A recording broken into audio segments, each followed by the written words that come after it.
On January 5th, 1914, Ford went public with his audacious plan. At one stroke, we will reduce the hours of labor from 9 to 8, he told the press, and add to every man's pay a share of the profits of the house.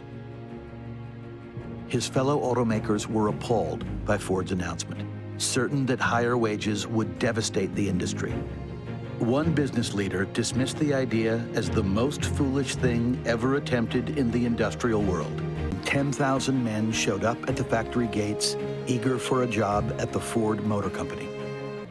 You got people who never dreamed they could make this much money.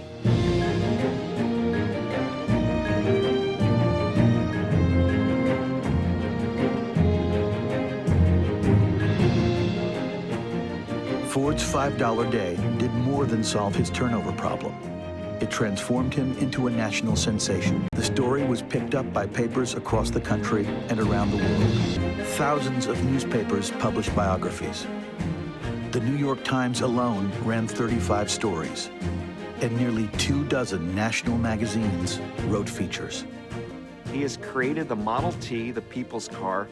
He's brought the first modern moving assembly line, and he's revolutionized how workers get paid. People are saying, what's next for this guy? Cameras captured him with movie stars, politicians, and celebrities, like aviator Charles Lindbergh and Helen Keller. His idol, the inventor Thomas Edison, embraced Ford as a friend and fellow visionary. Ford recognizes that he himself is being transformed from a big-time player in the automobile industry to just a big-time player. Ford's $5 day wasn't guaranteed.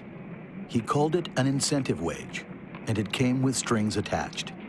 Ford required his immigrant workers, who represented as many as 53 nationalities and spoke more than 100 different languages, attend the company's English language school. After 6 months of study, graduating workers participated in a ceremony called the Pageant of the Ford Melting Pot. There's a great big pot. The graduates, all dressed in native costume, climbed a ladder up and jumped into the pot and disappeared.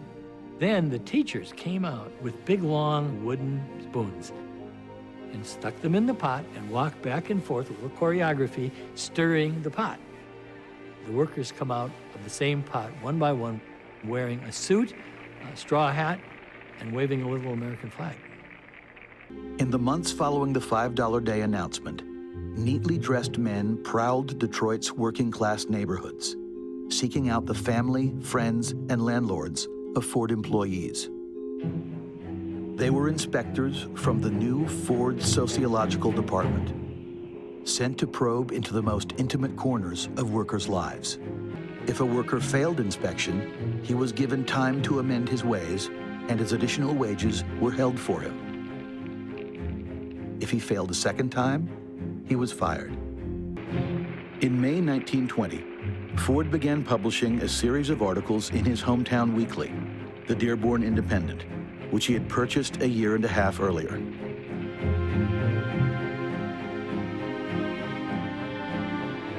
If there is one quality that attracts Jews, it is power, Ford wrote.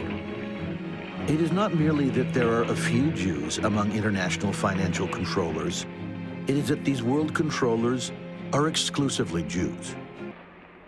Ford ensured that his anti-Semitic message would be read in households across the nation. In addition to subscriptions, he distributed the Dearborn Independent through his more than 7,000 car dealerships. By 1926, circulation had reached 900,000. But what's notable about the Dearborn Independent is that there'd be stacks of them in a dealership in California, a dealership in Massachusetts, the dealership in Iowa. The Jews are the scavengers of the world, Ford declared. Wherever there's anything wrong with a country, you'll find the Jews on the job there.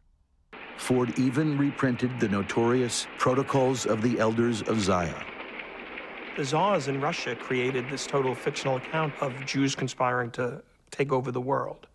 and it's Ford that publishes it in America.